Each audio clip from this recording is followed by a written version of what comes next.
Oasis Audio presents The Book of Nehemiah from Holy Bible, New Living Translation. Read for you by Dr. Theon Hill. Nehemiah 1. These are the memoirs of Nehemiah, son of Hakaliah. Nehemiah's concern for Jerusalem. In late autumn, in the month of Kislev, in the 20th year of King Artaxerxes' reign, I was at the fortress of Susa. Hanani, one of my brothers, came to visit me with some other men who had just arrived from Judah.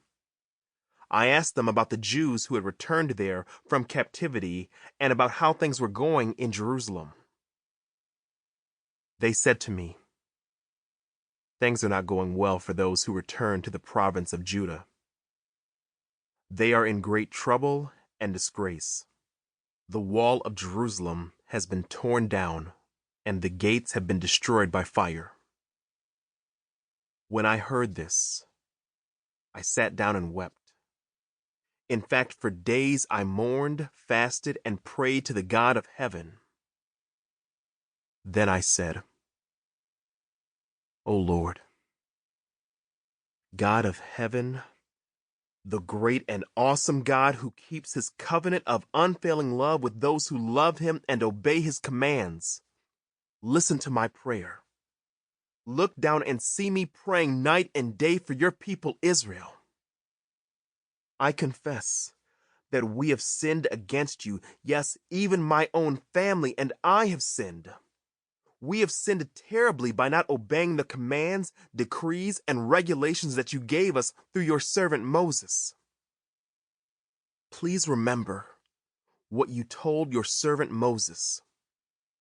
If you are unfaithful to me, I will scatter you among the nations.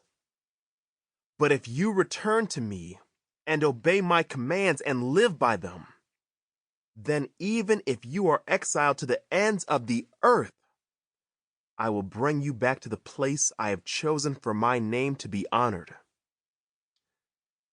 The people you rescued by your great power and strong hand are your servants. O Lord, please hear my prayer. Listen to the prayers of those of us who delight in honoring you. Please grant me success today by making the king favorable to me. Put it into his heart to be kind to me."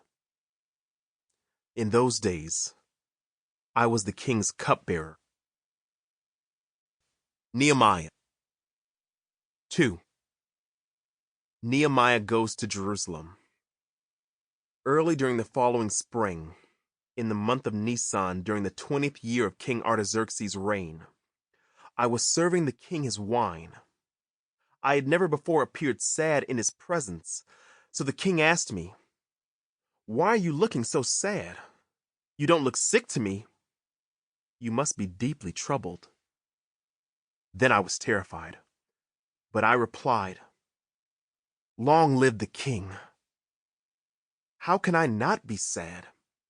For the city where my ancestors are buried is in ruins, and the gates have been destroyed by fire." The king asked, "Well, how can I help you?" With a prayer to the God of heaven, I replied, "If it please the king, and if you are pleased with me, your servant, send me to Judah to rebuild the city where my ancestors are buried." The king, with the queen sitting beside him, asked, "How long will you be gone? When will you return?" After I told him how long I would be gone, the king agreed to my request. I also said to the king, "If it please the king, let me have letters addressed to the governors of the province west of the Euphrates River, instructing them to let me travel safely through their territories on my way to Judah. And please give me a letter addressed to Asaph, the manager of the king's forest, instructing him to give me timber. I will need it to make beams for the gates of the temple fortress, for the city walls, and for a house for myself." And the king granted these requests, because the gracious Sample complete. Ready to continue?